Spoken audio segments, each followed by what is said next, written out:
I returned to the office after 3 grueling days in Chicago, where I'd closed the largest deal of my career. My client had signed on for a 5-year contract, worth enough to secure our division's budget for the next 2 fiscal years.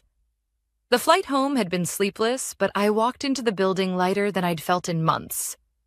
This was supposed to be a victory lap. But the moment I stepped out of the elevator, I knew something was wrong. The energy of our floor, the constant hum of collaboration, the low buzz of chatter, the tapping of keyboards, was gone. The wide-open space where my team had worked for years was unnervingly silent. Even the overhead lights seemed dimmer. "Carla," I called out, looking for my project manager, who usually beat everyone else in. No answer. My heels echoed too loudly against the polished floors as I moved deeper into the East Wing. That's when I noticed it. The desks were empty. Not just cleared of papers, but stripped bare. Monitors gone, chairs missing. Even the corkboard covered with our inside jokes and late-night pizza receipts had been taken down. Only pale dust outlines remained where our equipment once stood. I froze. The office we had earned, the bright, airy corner space awarded after 3 consecutive quarters of over-delivery, was gone. A voice broke my shock. "Amanda." I turned to see Marcus from HR, holding a stack of folders. His expression was tight, almost apologetic. "Where's my team?" I asked, my voice sharper than intended. He hesitated, shifting the folders from one hand to the other. "You should check the basement." "The basement?" My chest tightened. That wasn't office space. It was storage, maintenance, the place interns joked about when they lost Wi-Fi connection. Still, I forced my feet forward. The elevator ride down felt longer than my entire flight from Chicago. Each floor passed with a metallic groan, the sense of dread pressing harder against my ribs. When the doors opened, the air changed immediately. Stale, damp, with the faint smell of mildew. I followed extension cords that snaked along the floor, past stacks of old chairs and broken printers, until I found a door with a crooked piece of paper taped to it. In bold black marker, "Marketing Team B," my team. I pushed the door open. They were there, huddled together under low pipes and fluorescent lights that flickered like they were apologizing for existing. Their monitors balanced precariously on folding tables, cables tangled like jungle vines. A bucket caught water dripping from the ceiling, landing with hollow plunks beside Carla's desk. The faces that looked up at me weren't just tired. They were humiliated. "What happened?" I whispered, though I already knew. Carla's voice cracked as she spoke. "While you were gone, John came down with movers, said we had 30 minutes to relocate. For his new hire."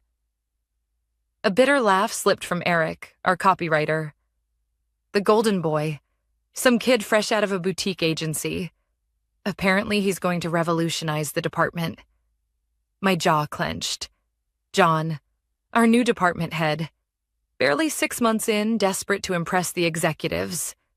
And apparently willing to sacrifice the people who carried this company through late nights and impossible deadlines just to prop up a single flashy hire. I glanced at the faces around me. Carla, who had turned down higher-paying offers just to stay with this team. Eric, who had stayed up 3 nights straight rewriting a campaign that ended up saving a $1 million client. May, whose designs had become the backbone of our brand identity. Years of loyalty, years of results. And this was their reward? I took a deep breath. "Pack your bags," I said. Confusion flickered across their faces. "Not just for down here," I clarified.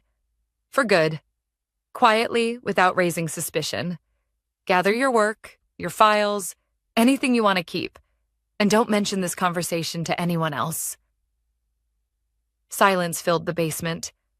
A silence so heavy I could feel it pressing against my skin. Then, slowly, Carla nodded. May reached for her notebook. Eric pushed his glasses up the bridge of his nose, his hands trembling. They didn't fully understand yet, but they trusted me, and John had no idea what was coming. By the time I climbed back upstairs, my pulse had steadied, but the anger hadn't left. I walked straight toward our old office, the space that had once felt like home. Through the glass walls, I saw him, the golden boy. He couldn't have been more than 26. Clean suit, hair styled like he'd walked straight out of a magazine spread.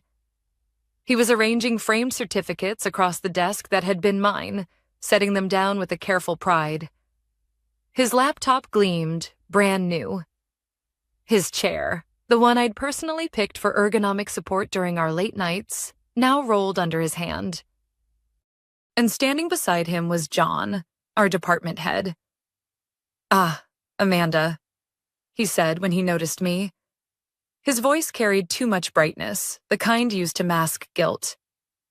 "Back from Chicago already. Come in, come in." I didn't move. I stayed in the doorway, arms crossed. "This is Adrian," John continued, gesturing toward the young man. "Our new innovation strategist. He's here to help transform the department. Fresh ideas, bold perspectives, the kind of disruption we need." Adrian offered me a polite smile, but didn't stop arranging his certificates. Harvard, Yale, an internship with some boutique firm in New York, the type of shiny accolades executives adored. I said nothing. John lowered his voice as though confiding a secret. "We've moved your team temporarily. Basement space is all we had available until the next budget cycle. They'll be fine. It's only a few months. Meanwhile, Adrian will be leading our next big campaign. You'll support him, of course." The words hit like a slap. Support him? After everything my team had delivered? After the deal I'd just closed that secured the very budget John was pretending didn't exist? I kept my tone even. "You put my team in a basement with leaking pipes so one person could sit here?" John's smile tightened. "Amanda, I know it's not ideal, but this is the direction the company's moving in. Results are good, but optics matter. Adrian knows how to speak the language executives want to hear. You've always been reliable, but we need someone who can shine." There it was. Reliable. The word they use when they want to dismiss you politely. Not brilliant, not essential, just reliable. I felt something settle inside me then, a quiet clarity. "I see," I said softly. John mistook my calm for acceptance. He smiled wider. "Excellent. I knew you'd understand. Now, why don't you give Adrian access to the files from Chicago? He'll need them for the presentation next week." For a moment, I almost laughed. The deal I'd just closed, my deal, was being handed to someone who hadn't even been in the building when the first pitch was made. But I didn't argue. Not yet. Instead, I turned, walked out, and headed back to the basement. When I opened the door, the room fell silent. My team's eyes darted to mine, searching for answers. Carla spoke first. "Well?" I looked at them. The 7 people who had given years of loyalty, who had pulled all-nighters, who had sacrificed weekends and birthdays for impossible deadlines. And now, shoved underground so a stranger could play hero. I forced a smile, though my chest was burning. He's exactly what you imagined. Young, shiny, full of buzzwords. John is convinced he's the future. Eric swore under his breath. May's eyes welled with tears she quickly wiped away. "But here's the thing," I continued. "He doesn't know what we know. He doesn't have our history, our skills, or our trust. And John? He's too blinded to see it. That's fine. Let them underestimate us." Carla frowned. "Amanda, what are you saying?" "I'm saying," I replied, lowering my voice, "that we're not going to fight this in the open. Not yet. We're going to keep working, keep documenting, keep doing everything with excellence. But at the same time, we prepare, quietly, for ourselves, not for them." The room stayed silent, the hum of the fluorescent light buzzing like a warning. Finally, Vega, the oldest of us, spoke. "You mean, leave?" "Eventually," I said. "But not in pieces, not resignations that trickle away unnoticed. Together, when the time is right." They exchanged glances. Some looked hopeful, others scared. Ren, the youngest, leaned forward. "But where would we even go? Who would take all of us?" I thought of my contacts. The clients I'd nurtured over the years, the network I'd built quietly while John played politics. A dozen possibilities flashed through my mind. "That," I said slowly, "is what I'll figure out. In the meantime, we work. We deliver. But everything we do, every draft, every design, every report, we keep copies.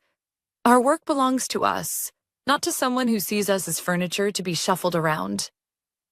Carla's lips curved into the faintest smile. Vega nodded once, solemn. Eric straightened his posture as though remembering who he was. I looked around the room, feeling the fire spread from me to them. "Trust me," I whispered. "This isn't the end. It's the beginning." For the first time that day, hope replaced humiliation in their eyes. John thought he'd buried us in a basement. He had no idea he'd just given us the perfect place to plan. For the next 2 weeks, life in the basement became our new reality. The air smelled faintly of mildew. The flickering fluorescent light gave half the team headaches. And every time the plumbing groaned above us, I felt the insult all over again. But my team showed up every day, still producing excellent work, still meeting deadlines, still loyal. It wasn't lost on me how much strength it took. I kept my promise to them. We worked as though nothing had changed. But quietly behind the scenes, I prepared. Every file we produced, every report, every campaign draft, we archived. Not just in the company system, but privately, in organized folders only we controlled. I instructed each team member to back up their contributions, to track revisions, to keep detailed notes. "Why?" Darius, our analyst, asked one afternoon. "They don't care about our work anymore." "Because we do," I told him. "And because one day someone else will." The truth was, I'd already started reaching out. A call here, a message there. Former colleagues, old clients, people I hadn't spoken to in years. I didn't pitch anything yet. I was planting seeds, reconnecting, testing the ground. And while I worked quietly, upstairs, cracks began to appear in John's masterpiece. The first came during Adrian's innovation presentation. He stood in front of a dozen executives delivering slides full of buzzwords: disruption, synergy, paradigm shift. He had polished graphs, colorful visuals, and a smile that never wavered. But when the questions started, real questions, his facade slipped. "How does this scale with our current client portfolio?" one executive asked. Adrian blinked. "Well, that's something I'm still modeling." "What about integration with existing campaigns?" Another pressed. Adrian stammered. "That will, depend on adoption rates." I heard about it later from a colleague who slipped into the basement to warn me. The kid froze. She whispered, glancing around as though sharing state secrets. John had to jump in and spin it. Executives didn't look impressed. I smiled quietly. Not because I enjoyed watching Adrian fail, but because the truth always finds its way out. Flash fades fast under pressure. The second crack came a week later. Adrian had been handed oversight of the campaign I'd secured in Chicago. My deal. My client. He was supposed to prepare the launch plan. Instead, he dumped half-finished drafts on my team. "Just polish this up for me," he told Carla, as though she were an assistant. Carla, professional as always, nodded. But when she showed me the files, I nearly laughed. They weren't even coherent. Fluffy slogans, empty catchphrases, zero data. "He expects us to fix this?" she asked, eyes blazing. "Yes," I said calmly. "And we will, but we'll also keep the originals." We cleaned his mess, delivered a polished product, and watched as John paraded Adrian upstairs to present it. I heard later how Adrian had smiled proudly as though he'd crafted every line. My team's faces fell when they heard. "He's taking credit for our work," May whispered. "I know," I told them. "And we'll let him. For now." Because each stolen draft, each presentation where Adrian faltered, each panicked email John sent to cover his protégé's mistakes, it was all part of the story that was quietly writing itself. One Friday evening, I stayed late, alone in the basement. The others had gone home, but I needed the silence to think. My phone buzzed with a message from an old client. "Let's catch up next week. I've been hearing interesting things about your company." I stared at the screen for a long moment. The network I'd nurtured for years was still alive. And now, they were watching. That's when I realized something important.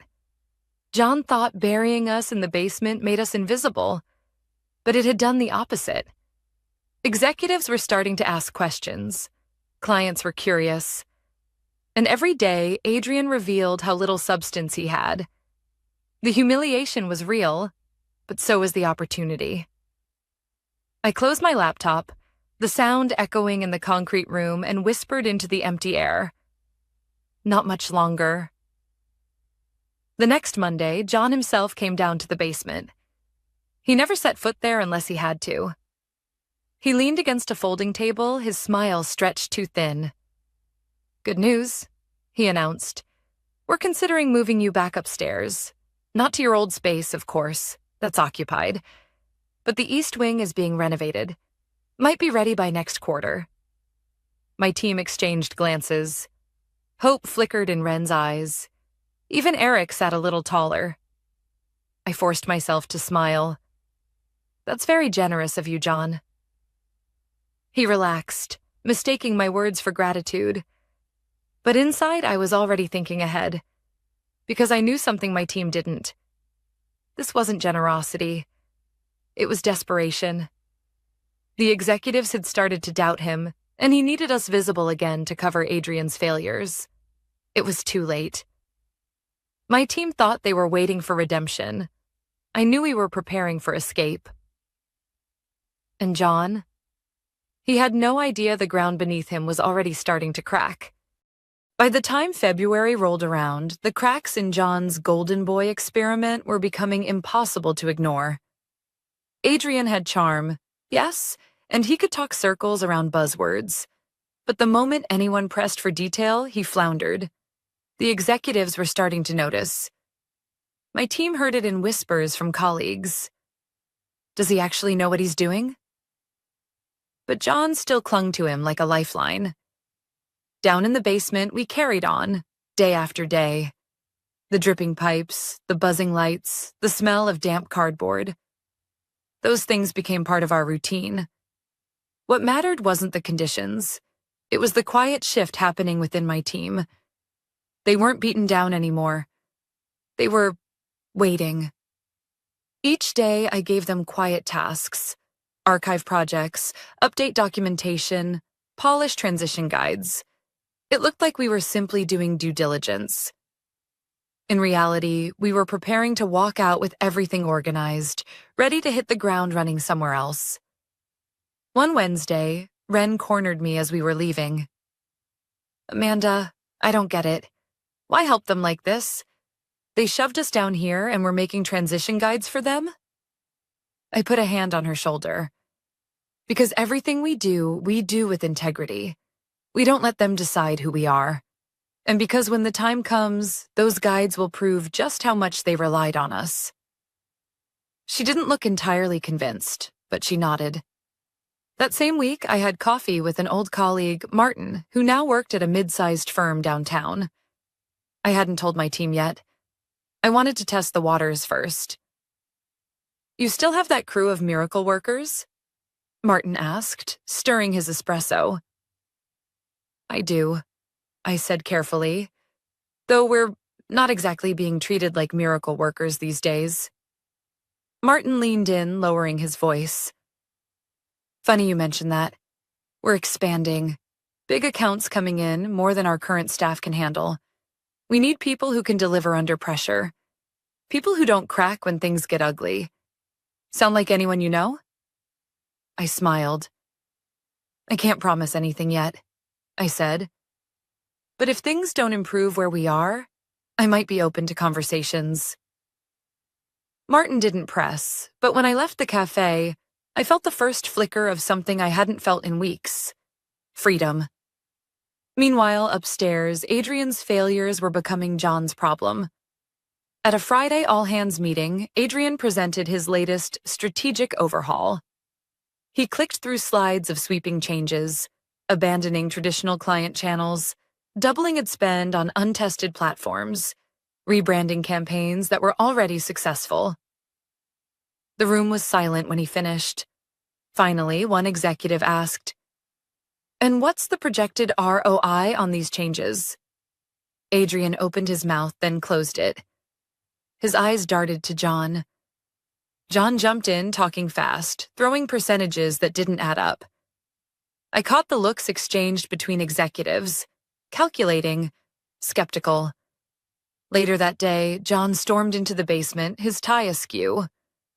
"I need the numbers from the Chicago account cleaned and ready by Monday," he snapped. Carla raised an eyebrow. "Didn't Adrian already present his projections?" John's face flushed. "Just do it." We did. We always did. But this time we made sure to keep copies. That weekend, I invited the team to my apartment. Nothing fancy. Pizza boxes stacked on the counter, laptops scattered across the dining table. They looked nervous. It wasn't often I pulled them outside of work. "Why are we here?" Eric asked, pushing his glasses up. I took a deep breath. "Because it's time to be honest with you. I've started talking to people, reaching out to contacts. There are opportunities out there, real ones, for all of us." The room went still. "You mean leave?" May whispered. "Yes," I said simply. "Not today, not tomorrow, but soon. Together." Vega leaned back in his chair, exhaling slowly. After 30 years here, I thought I'd retire at this company.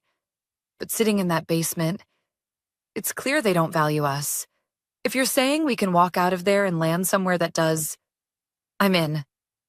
Carla nodded firmly. Ren's eyes lit up with something close to relief. One by one, they agreed. For the first time in weeks, I saw their shoulders lift, the weight of humiliation easing just a little. "Good," I said. "Then here's the plan. We keep working. We keep smiling. We let them believe they've broken us. Meanwhile, I'll secure our options, and when the time is right, we walk, all at once." They looked at me with a mix of fear and hope. "You really think we can pull this off?" Ren asked. I met her gaze. "I don't think. I know." As they left that night, I stood at the window, looking down at the city lights. Somewhere out there, opportunities were waiting. Somewhere out there, people would actually value what we could do. John thought he'd buried us in a basement. What he didn't realize was that basements aren't just for storage. They're where foundations are built. And we were building ours, brick by brick. By the first week of March, the basement felt less like punishment and more like a staging area. We still hit every deadline. We still documented every step. We still smiled when someone from upstairs came down to check in. But the mood had shifted. People weren't defeated anymore. They were alert. At 7:12 a.m. on Monday, my phone buzzed with an email from Martin. Subject: formal offer, team transition. Body: attaching roles and compensation for your entire team. We can accommodate staggered starts within 2 weeks. Dedicated workspace, equipment of your choosing, and budget approval for 2 hires you've been asking for. I opened the PDF and skimmed. Salary bumps between 22 to 35%, titles that matched actual responsibilities, a hybrid work policy, and, crucially, a promise in writing. Creative autonomy and veto power on strategy when data didn't support an idea. It was the kind of respect you can't fake. 20 minutes later, a second message landed. From Priya, a former client now VP at a national retailer. Subject: Pilot proposal. We want your team on a 6-month retainer. You choose deliverables. If results hit targets, we expand to a multi-year contract. I'll put this in writing if you're in. I stared at the screen long enough for the coffee to go cold. 2 doors, both open. At noon, I brought pizza to the basement, thin crust, everybody's favorite, and handed out printed copies of Martin's offer. I watched their faces as they read.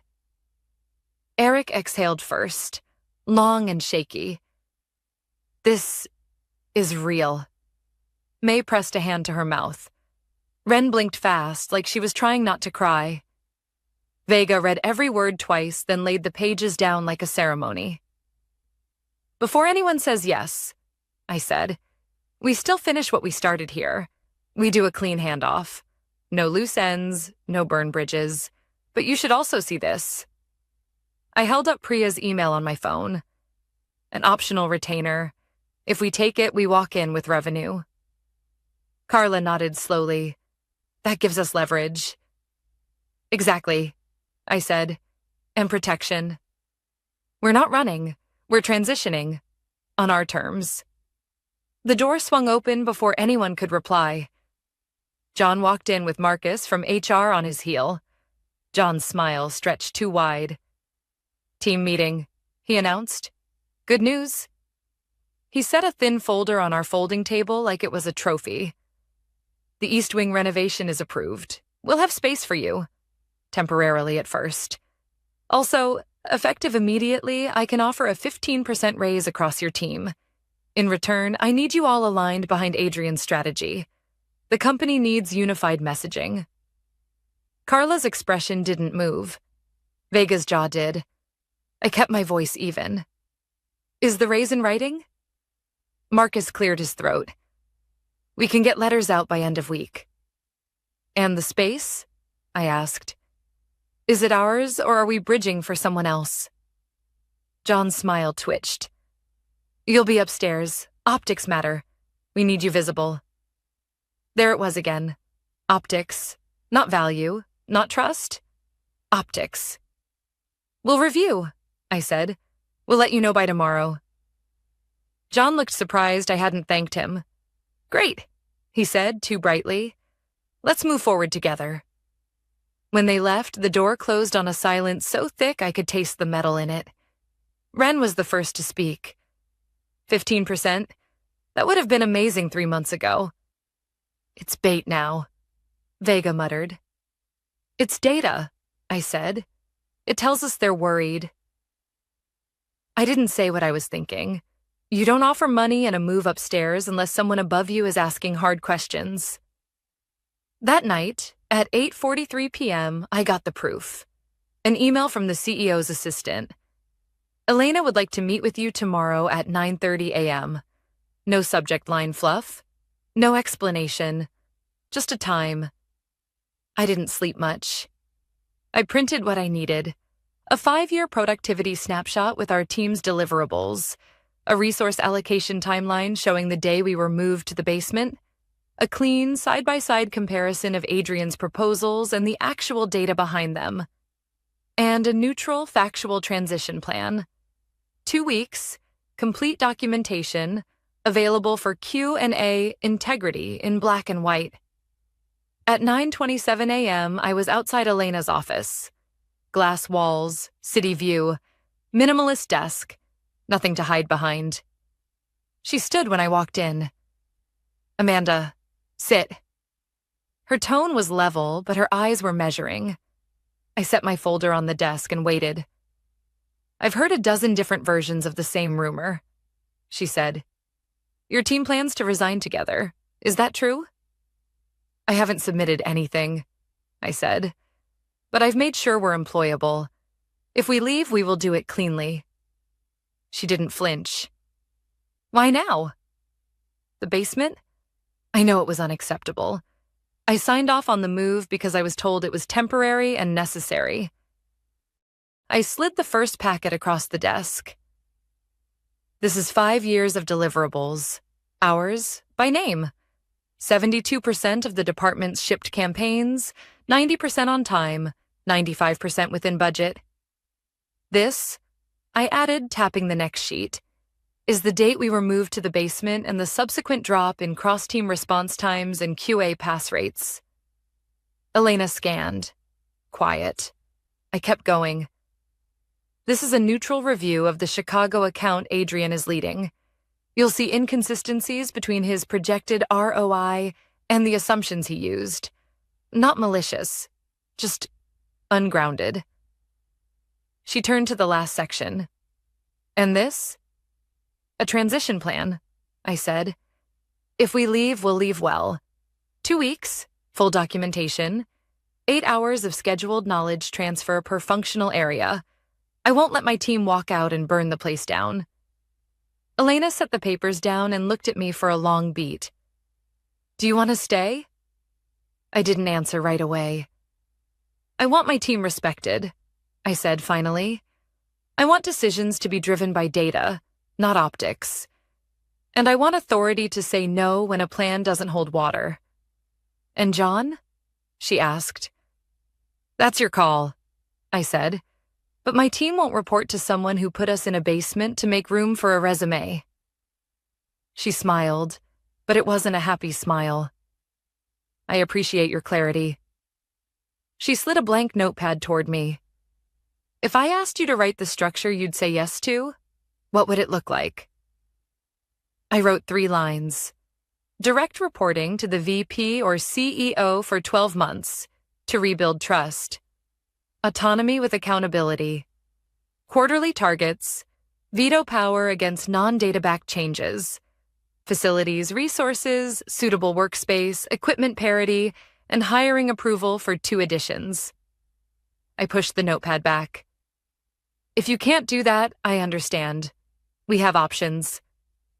Elena read it, then capped her pen.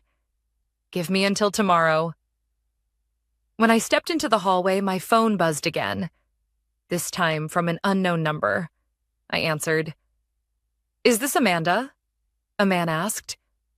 "I'm Samir, CFO at the Chicago client. We had a call with Adrian this morning. It didn't go well." He paused, choosing his words. "We signed with your company because of you and your team. If you're not leading the account, we'll reevaluate." "I hear you," I said. "I can't make promises I can't keep." "That's fair," he said, "but we need a clear answer by Friday." When the line went dead, I stood there with the phone against my palm, the weight of it new. It wasn't just about us anymore. There were consequences outside our building. Back in the basement, I gathered everyone around the folding tables. "We have 2 external offers," I said. "One salaried, team intact. One retainer, revenue on day 1. The CEO asked for a day to respond to our terms. The client from Chicago hinted they'll walk if we're not on the account." Carla let out a low whistle. Darius rubbed his temples. May folded her arms tight across her chest. "What do you want us to do?" Ren asked. "Exactly what we've been doing," I said. "We document. We deliver. We don't leak. Tonight, check your handover notes again. Tomorrow might move fast." If you're watching this and you've ever been shoved into a metaphorical basement, I'd say to camera if this were already a video, here's your reminder. Make a plan before you make a scene. But this wasn't a video. Yet. It was the line I kept repeating to myself. At 6:11 p.m., as we packed up, John appeared in the doorway again, alone this time. His voice had lost its bounce. "Amanda," he said, "let's talk. I can push the raises to 20%. We'll announce your move upstairs tomorrow. I'll put you as co-lead with Adrian." I met his eyes and saw finally what had been missing all along. Fear. I'll let you know tomorrow, I said. When he left, Eric muttered, Co-lead is code for babysitting. Co-lead is code for optics, I said, and tomorrow isn't about optics. I turned off the flickering lights, and for a second the room fell completely dark before the emergency strips glowed. In that breath of darkness, the plan felt solid, like stepping onto something that wouldn't give way. The next morning, I arrived earlier than usual. The basement was still and quiet, only the hum of the fluorescent lights keeping me company. I laid out the final versions of our documentation packets on the folding table. Transition guides, project overviews, client histories, all meticulously prepared. One by one, my team filtered in. Carla set her coffee down and glanced at the papers. Feels like we're packing for a trip, she said softly. In a way we are, I replied. We just don't know which destination yet. At 9:15 a.m., I received a text from Elena's assistant. Board meeting moved up. Please come with your team. 9:30 sharp. I looked up. 7 pairs of eyes were locked on me. This is it, I said. The boardroom felt like another world compared to the basement. Sunlight streamed through floor-to-ceiling windows. The mahogany table gleamed. The board members, 10 of them, sat in their tailored suits, eyes sharp, expressions unreadable. Elena sat at the head, calm as always. To her left sat John. His tie was perfect, but his face was drawn, pale. Adrian was there too, shifting nervously in his chair, the confidence drained from his posture. Thank you for joining us, Elena began. We're here to discuss the restructuring plan for marketing, including concerns raised about team allocation. John stood, smoothing his jacket. As you know, he began, our department is undergoing a transformation. Adrian has been pivotal in spearheading this effort. His strategies will position us as leaders in innovation. The temporary relocation of Team B was necessary to optimize resources. Moving forward, I propose... Stop. The voice came from one of the senior board members, a silver-haired woman I'd only met twice. Temporary relocation? You put your highest producing team in a basement with no ventilation, no light, and leaking pipes. Did you think we wouldn't find out? John stammered. It was logistical. We had no choice. Elena turned to me. Amanda, would you share your perspective? I rose, my knees steady despite the weight of the room. With respect, this isn't about space. It's about priorities. We've delivered 70% of this department's campaigns over the last 5 years. We've exceeded deadlines, hit budget targets, and closed the largest deal in Q1 history. And yet, my team was pushed into a basement to make room for someone with buzzwords, but no results. I slid copies of our documentation down the table. This is our work. This is Adrian's. Compare the numbers. For a moment, the only sound was the shuffle of papers. Then one board member muttered, "This is damning."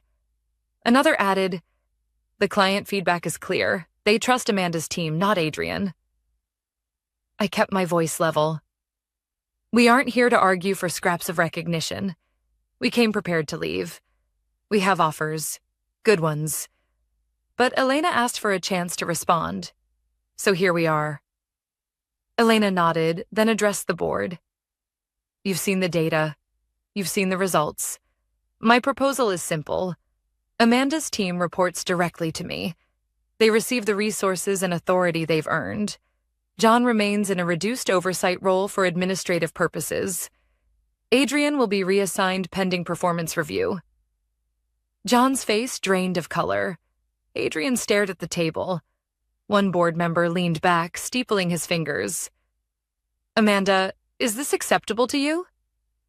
I met his gaze.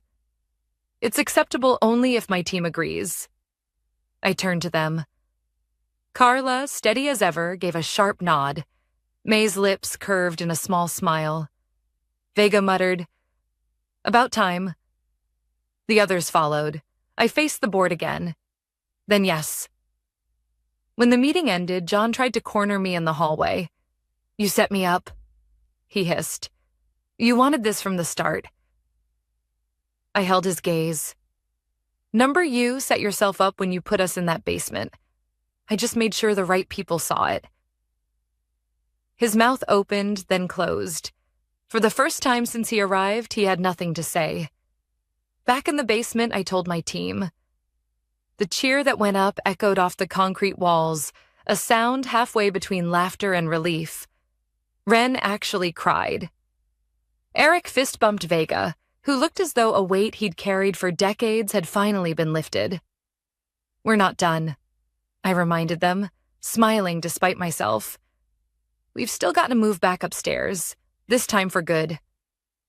Carla raised her coffee cup like a toast. "To daylight," she said. "To daylight," we echoed. 2 weeks later, we sat in our new space. Bright windows, modern desks, plants back on the shelves. Adrian's desk was empty, his certificates gone. John's office door was closed more often than not. He'd been stripped of real authority, his power reduced to managing paperwork. We didn't celebrate his fall. That wasn't the point. The point was us. We had weathered humiliation, we had carried each other through, and we had walked out stronger. That evening, as the sun dipped low across the city skyline, I sent a message to my team. "Remember this, the best revenge isn't destroying those who wrong you. It's building something they can never take away from you again." And for the first time in months, I felt at peace. Because we were no longer the team in the basement. We were the team that survived it, and built our own way back into the light.